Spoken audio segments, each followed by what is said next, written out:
जय माँ गंधर्व वासिनी। माँ पीताम्बरा बगलामुखी का आशीर्वाद आप सभी भक्तों पर सदैव बना रहे। भक्तजनों, जीवन में अगर आप किसी भी प्रकार की समस्याओं से परेशान हैं, यदि आप कोर्ट कचहरी, बुरी शक्तियों, ज्ञात अज्ञात शत्रुओं या तांत्रिक बाधाओं से परेशान हैं, तो आप माँ पीताम्बरा बगलामुखी के शरण में आए और स्वयं साधक बनकर आपके जीवन में जो भी समस्याएं हैं उन समस्याओं को स्वयं हल करें। दूसरों के भरोसे पे ना रहे। जो व्यक्ति दूसरों के भरोसे पे रहता है वह सदैव दुखी रहता है, उसके कार्य भी सिद्ध नहीं होता है। इसीलिए स्वयं साधना मार्ग पर आगे बढ़े और अपने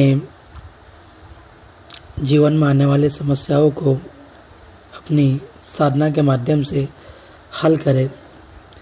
आज हम जानेंगे कि अपने इष्ट देव तक हम जो भोग लगाते हैं उसको सीधा कैसे पहुंचाएं, अर्थात भोग देने का तरीका क्या है।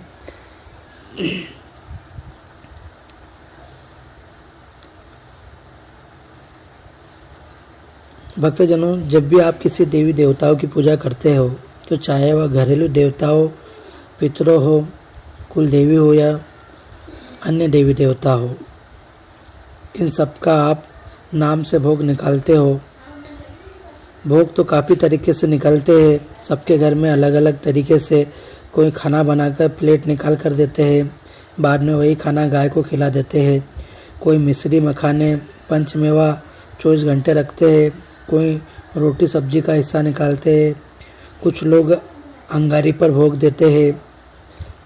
देखो, भोग में आप अग्नि का भी बड़ा महत्व है। मैं आपको बताना चाहूँगा कि जो देवी देवताओं को भोग दिया जाता है और जो वह भोग उन तक पहुँचता है वह अग्नि के माध्यम से ही पहुँचता है।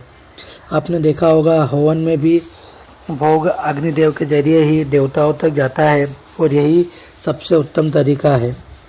सुबह शाम रोज़ाना भोग लगाए, सप्ताह में 2-3 बार भी आप लगा सकते हैं, या आप विशेष पर्व अमावस्या, पूर्णिमा, नवरात्रि, होली, शिवरात्रि इस पर भी लगा सकते हैं।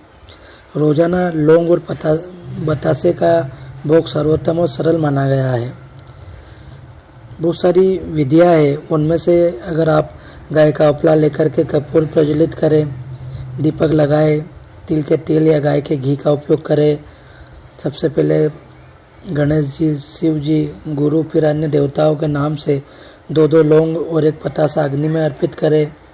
प्रत्येक बार मंत्र उच्चारण और अग्निदेव से प्रार्थना अवश्य करें, जिसे ओम गं गणपते नमः, ओम नमः शिवाय, ओम गुरुवे नमः, फिर कुल देवी देवता, पितृ, फिर भैरव और अन्य देवता जो स्थान देवता है, ग्राम देवता है उनका, फिर अन्य में 10 दिशाओं का, नवग्रहों का, इनका आप अग्नि में अवश्य भोग दें।